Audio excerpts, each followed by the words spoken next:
Friends, अगर आपके भी ब्लाउज़ में ब्लाउज़ फिटिंग करते वक्त ब्लाउज के पल्ले ऊपर नीचे होते हैं तो प्लीज़ इस वीडियो को पूरा देखिएगा, क्योंकि इस वीडियो में मैंने बहुत ही अच्छी जानकारी दी है ब्लाउज़ से संबंधित, ब्लाउज़ फिटिंग से संबंधित। तो प्लीज़ वीडियो को पूरा देखिएगा। अगर आप स्किप करके देखते हैं, पूरा वीडियो नहीं देखते हैं, तो आप बिल्कुल भी वीडियो को समझ नहीं पाएंगे और आपके जो ब्लाउज़ में प्रॉब्लम्स आती है उसको भी आप ठीक नहीं कर पाएंगे। तो प्लीज़ वीडियो को पूरा देखिएगा।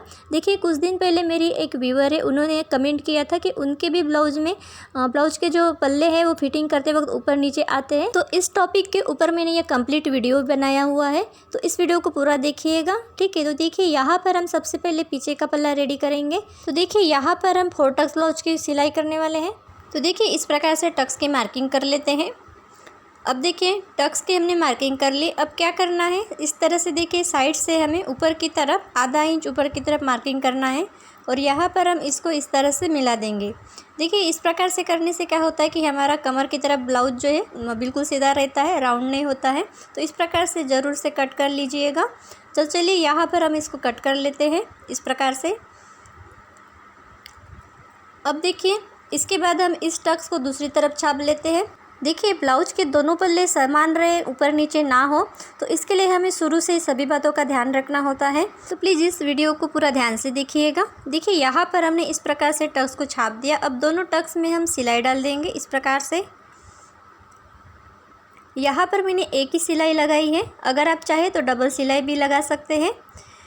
तो इस प्रकार से देखिए, दोनों टक्स में हमने सिलाई डाल दी। अब इसके बाद देखिए, यहाँ पर हम कमर पट्टी अटैच करेंगे। तो इस प्रकार से सबसे पहले टक्स के ऊपर नाखून से क्रिच कर लेंगे। अब इसके बाद यहाँ पर देखिए, मैंने पट्टी ली है, ये 2 इंच चौड़ी पट्टी ली है और इसको इस प्रकार से रखेंगे सीधी साइड के ऊपर और आधा इंच की दूरी से इस प्रकार से सिलाई लगाएंगे। और देखिए, टक्स जो हमने लगाया है वहाँ पर हमें इस प्रकार से एक प्लीट्स डालने, दोनों टक्स के ऊपर एक एक प्लीट्स डालेंगे। देखिए, इस प्रकार से प्लीट्स डालने का फ़ायदा ये है कि आपकी जो कमर पट्टी है वो खींचती नहीं है और अच्छे से यहाँ पे फिट बैठती है। अब देखिए, पट्टी को इस तरह से पलटेंगे और ऊपर से एक दबाव के लिए सिलाई चला देंगे इस प्रकार से। अब देखिए, पट्टी जो एक्स्ट्रा है दोनों तरफ, इसको इस तरह से कट कर लेंगे। अब देखिए, पट्टी को इस तरह से साइड से थोड़ा थोड़ा फोल्ड कर लेंगे और इस तरह से पूरा फोल्ड करके इस तरह से देखिए मैंने इसको पलटा है और कच्ची सिलाई यहाँ पर लगा दी है। अब इसमें हम बाद में तुरपाई कर लेंगे हाथ से। अब इसके बाद देखिए, यहाँ पर हमें फ्रंट पार्ट रेडी करना है। तो दोनों पार्ट्स में मैंने इस प्रकार से टक्स की मार्किंग कर ली है। अब सभी टक्स में हम एक एक सिलाई डाल देंगे। तो देखिए, ये जो बड़ा टक्स है इसमें हमें डबल सिलाई लगानी होती है, तो यहाँ पर हम डबल सिलाई लगाएंगे इस प्रकार से। और बाकी के जो 3 टक्स है उनमें हम एक एक सिलाई लगाएंगे। तो इस प्रकार से देखिए, एक एक सिलाई लगा देंगे सभी टक्स में। तो फ्रेंड्स, आप अगर मेरे चैनल पर पहली बार आए हैं और अभी तक चैनल को सब्सक्राइब नहीं किया है तो प्लीज़ चैनल को सब्सक्राइब करके बेल आइकन को प्रेस कर लीजिएगा। बेल आइकन को प्रेस करने से क्या होगा कि आपको मेरे सारे लेटेस्ट वीडियो की नोटिफिकेशन मिलती रहेगी और आप मेरे सारे लेटेस्ट वीडियो देख सकेंगे। और वीडियो अच्छी लगती है तो एक लाइक ज़रूर कर दीजिएगा। तो देखिए, यहाँ पर हमने इस प्रकार से सभी टक्स में सिलाई डाल दी है। इसी प्रकार से हम दूसरा पार्ट भी रेडी कर लेंगे। तो देखिए, यहाँ पर हमने दोनों पार्ट्स को इस प्रकार से रेडी कर लिया। अब देखिए, सबसे ज़्यादा गलती यहीं पे होती है कि इस पार्ट को रेडी करने के बाद डायरेक्ट यहाँ पे बेल्ट अटैच कर लेते हैं, लेकिन ऐसा नहीं करना है। देखिए, इस प्रकार से पीछे का पल्ला लेना है आपको सबसे पहले और इस प्रकार से इस पार्ट को यहाँ पे ऊपर की तरफ इस तरह से शोल्डर से मिला के इस तरह से रखना है। तो दोनों शोल्डर्स को बराबर इस प्रकार से मिला के रखेंगे। और फिटिंग के जो ये निशान है देखिए, ये मैंने मार्किंग करके दिखाया है। दोनों कट आमने सामने होना चाहिए।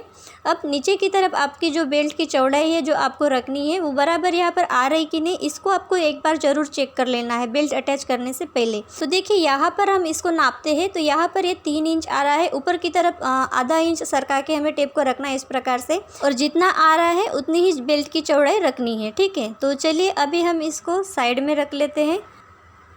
अब देखिए, यहाँ पर हम बेल्ट अटैच करेंगे। तो इस प्रकार से देखिए, मैंने बेल्ट को लिया और इसको सीधी साइड के ऊपर इस प्रकार से रखेंगे। और देखिए, दोनों को बराबर मिला के रखते हुए आधा इंच की दूरी से हम एक सिलाई चला देंगे इस प्रकार से। अब इस प्रकार से सिलाई लगाने के बाद इसको पलटेंगे और सीधी साइड से हम बेल्ट के ऊपर से दबाव के लिए एक सिलाई चला देंगे। तो देखिए, सिलाई हमने लगा दी है। अब एक्स्ट्रा जो बेल्ट है उसको कट कर लेंगे इस प्रकार से।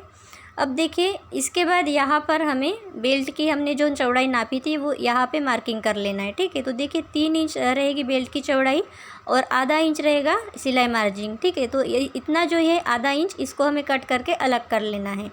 तो चलिए, अभी दोनों पार्ट्स को हमने यहाँ पे इस तरह से मिला के रखा है और दोनों पार्ट्स में से हम ये जो आधा इंच एक्स्ट्रा है इसको कट कर लेंगे। तो देखिए बेल्ट की जब भी आप कटिंग करते हैं, ब्लाउज की कटिंग करते हो, तो आपको बेल्ट की चौड़ाई थोड़ा ज़्यादा ही रखना है। आधा इंच तो थोड़ा एक्स्ट्रा ही रखिएगा, क्योंकि बाद में आप उसको कट भी कर सकते हैं। अगर छोटा पड़ गया बेल्ट तो आपके ब्लाउज का आगे का पल्ला जो है वो छोटा हो जाएगा, तो इस बात का आपको ध्यान रखना है। अब चलिए इसमें हम कमर पट्टी अटैच कर लेते हैं इस प्रकार से। अब इस पट्टी को हम पलटेंगे और ऊपर से दबाव के लिए सिलाई लगा देंगे। अब देखिए पट्टी को हम इस तरह से थोड़ा सा साइड से फोल्ड कर लेंगे। अब फोल्ड करने के बाद इस पट्टी को हम उल्टी साइड पलट देंगे इस प्रकार से, और यहाँ से देखिए कच्ची सिलाई चला देंगे। तो देखिए यहाँ पर मैंने दोनों पार्ट्स में कमर पट्टी अटैच करके कच्ची सिलाई इसमें लगा दी है। बाद में इसमें हाथ से तुरपाई कर लेंगे। अब यहाँ पर हम हुक और आई पट्टी को अटैच कर लेंगे। तो चलिए सबसे पहले हम यहाँ पर हुक पट्टी अटैच कर लेंगे। तो देखिए यहाँ पर मैंने 2 इंच चौड़ी पट्टी ली है और इसको देखिए इस प्रकार से रखेंगे सीधी साइड के ऊपर, और नीचे की तरफ आधा इंच फोल्ड करके इस प्रकार से आधा इंच की दूरी से एक सिलाई चला देंगे। तो देखिए सिलाई लगाने के बाद पट्टी को इस तरह से हम उल्टी साइड पलटेंगे इस प्रकार से, और किनारे किनारे एक सिलाई लगा देंगे। अब देखिए पट्टी को इस तरह से फोल्ड करेंगे और यहाँ पर एक सिलाई लगा देंगे।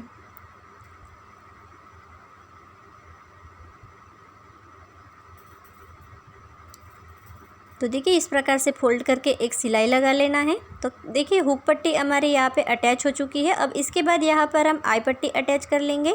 तो आई पट्टी को देखिए इस प्रकार से उल्टी साइड के ऊपर रखना है, नीचे की तरफ आधा इंच फोल्ड करते हुए, और आधा इंच की दूरी से यहाँ पर सिलाई लगा देंगे। देखिए आई पट्टी की चौड़ाई मैंने रखी है 2.5 इंच, आप 3 इंच भी रख सकते हैं।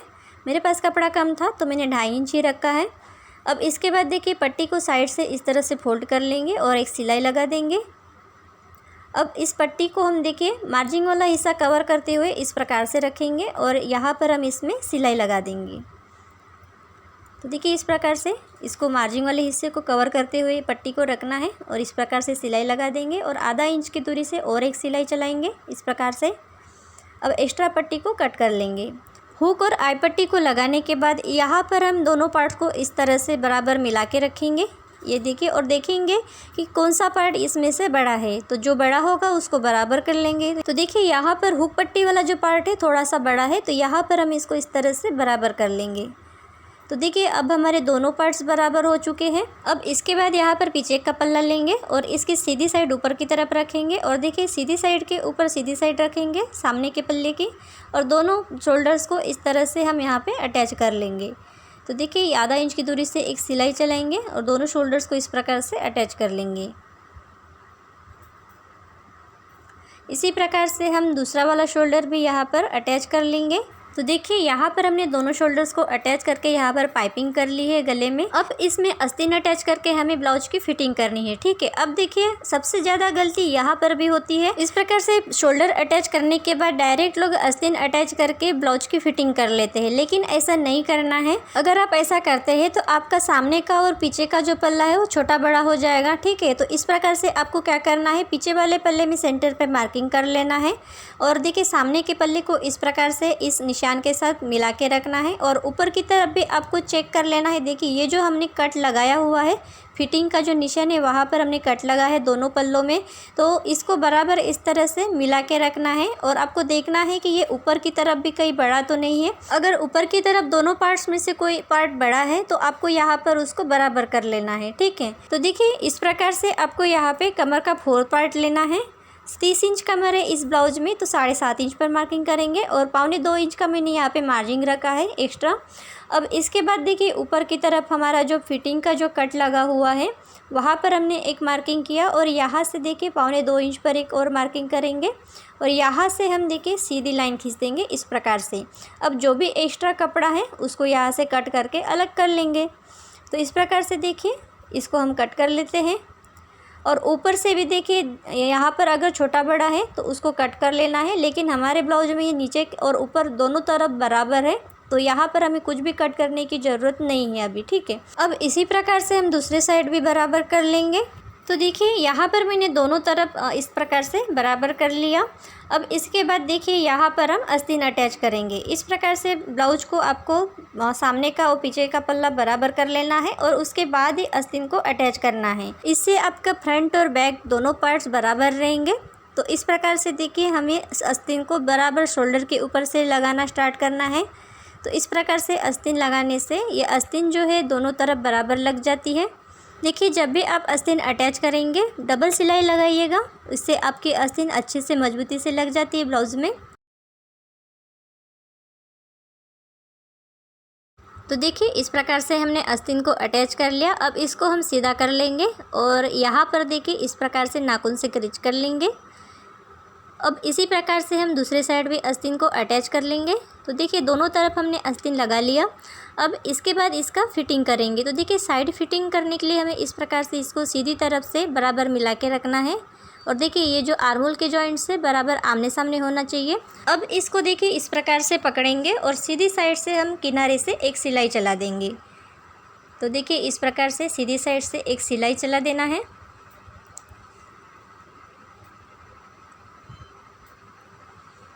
अब यहाँ पर पक्का कर लेंगे। ठीक है, तो आप देख सकते हैं यहाँ पर हमारे दोनों पार्ट्स बराबर है, कहीं पर भी ऊपर नीचे नहीं है। तो देखिए इस प्रकार से अगर आप ब्लाउज की सिलाई करेंगे तो आपके ब्लाउज में कोई भी प्रॉब्लम नहीं आएगी, कोई भी पार्ट छोटा बड़ा नहीं होगा और आप अच्छे से ब्लाउज की फिटिंग भी कर सकेंगे।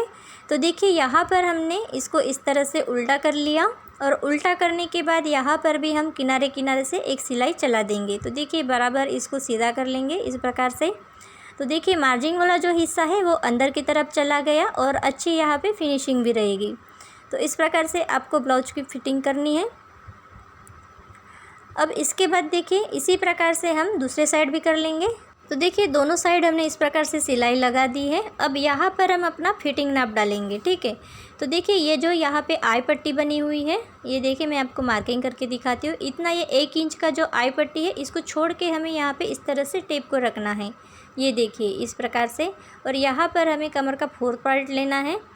और देखिए ये जो हुक पट्टी है यहाँ पर टेप को बराबर मिला के रखना है इस प्रकार से। देखिए ये बराबर इस तरह से टेप को मिला के रखेंगे और उसके बाद आपको 4th पार्ट लेना है। तो अभी हम यहाँ पर देखिए आई पट्टी साइड जो है फिटिंग नाप डाल रहे हैं। तो इस प्रकार से देखिए 30 का मैंने यहाँ पे 4th पार्ट लिया है 7.5 इंच। और यहाँ पर देखिए चेस्ट है 36 इंच, तो उसका 4th पार्ट लेंगे 9 इंच। और आर्महोल है यहाँ पे 15 इंच, तो उसका आधा हो जाएगा 7.5 इंच। तो 7.5 इंच यहाँ पर बराबर आ रहा है। अब मोरी है 10 इंच, तो उसका आधा करेंगे यहाँ पे 5 इंच और 5 इंच पर मार्किंग करेंगे। और यहाँ पर देखिए इस प्रकार से सीधी लाइन खींच देंगे। तो देखिए इस प्रकार से तीनों निशानों को मिलाते हुए हमें सीधी लाइन खींच लेनी है। अब देखिए ये जो हमने सीधी लाइन खींची है इसी लाइन के ऊपर से हमें फिटिंग की सिलाई डाल देनी है। तो चलिए यहाँ पर हम फिटिंग की सिलाई डाल देते हैं इस प्रकार से। अब फिटिंग की सिलाई डालने के बाद 1-2 सिलाई एक्स्ट्रा और डाल देंगे यहाँ पर। तो फ्रेंड्स आशा करती हूँ कि आपको ये वीडियो समझ में आई होगी और आपके ब्लाउज़ में जो प्रॉब्लम आती है दोनों पार्ट्स ऊपर नीचे होने का, तो वो भी ठीक हो जाएगा। देखिए अगर आप 4 टक्स ब्लाउज़ बना रहे हैं और दोनों पार्ट्स ऊपर नीचे हो रहे हैं तो इस प्रकार से आप ब्लाउज़ की सिलाई कीजिएगा तो वो प्रॉब्लम नहीं आएगी। अगर आप कटोरी ब्लाउज़ बनाते हैं तो उसका भी वीडियो मैंने शेयर किया हुआ है अपने चैनल पर, उसमें भी मैंने फिटिंग करने का तरीका बताया हुआ है, ब्लाउज़ फिटिंग करने का। तो वो आपको डिस्क्रिप्शन बॉक्स में मिल जाएगा, वहाँ पर आप देख सकते हैं। तो फ्रेंड्स आपको ये वीडियो कैसे लगा प्लीज़ कमेंट बॉक्स में कमेंट करके ज़रूर बताइएगा। और वीडियो अच्छी लगी है तो एक लाइक ज़रूर कर दीजिएगा। तो आज के लिए बस इतना ही, मिलते हैं अगली वीडियो में। Thank you.